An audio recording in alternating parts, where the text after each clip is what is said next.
नमस्कार दोस्तों, मैं संजय मिश्रा एक बार फिर आप लोग के सामने आ गया हूँ मुंबई के गोरेगांव प्रेमनगर इलाके से, जहाँ से आज कांवर उठने वाला है और किलेश्वर मंदिर जो कि मलाड वेस्ट में लगता है, मारवे मड़ जेटी पे, वहाँ पे जाने वाले हैं। दोस्तों आज सावन का सोमवार है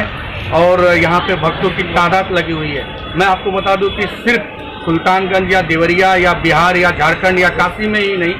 मुंबई में भी कांवरियों की बहुत ही हलचल है। आज मैं आप लोग को लाइव दिखाऊंगा और ये देख सकते हैं आप मेरे पीछे इस तरह का यह पोस्टर बैनर लगाया हुआ है। यहाँ पे काफ़ी लोग फल वितरण भी कर रहे हैं अपने अपने जगहों पे, और जितने कांवड़ जा रहे हैं उनकी सुविधाओं के लिए यहाँ से पुलिस प्रोडक्शन और यहाँ पे जो भी स्थानीय समाज सेवक लोग हैं वो सभी लोग उनकी सेवा में लगे हुए हैं। उन्हें कोई किसी चीज़ की तकलीफ ना हो,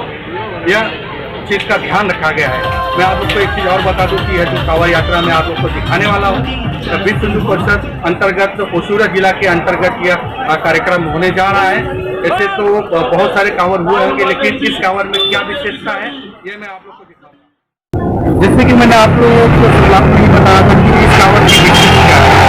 भक्त लोग तो यहाँ से उतर गए कांवड़ लेकर, और यहाँ पे जो स्वागत करने वाले थे वो सभी लोग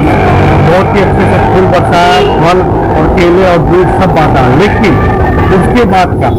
जब सड़कों पर फूल बिखरा हुआ, गिलास बिखरे हुए और केले के छिलके बिखरे हुए, जिससे आते आते लोग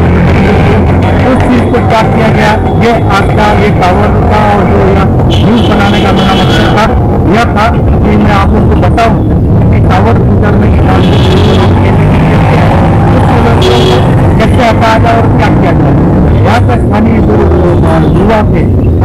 गणपति गणेश उत्सव के मंडल वाले और यहाँ के आईटीसी के अध्यक्ष राहुल उपाध्याय जी और उनके सहयोगी सभी लोगों ने यह पूरा प्रेमनगर के रोड का फूल और जो केले के छिलके थे वो सभी को लेकर यहाँ पे सफाई का एक अच्छा मैसेज दिया, जो कि समाज के लिए बहुत अच्छी बात है।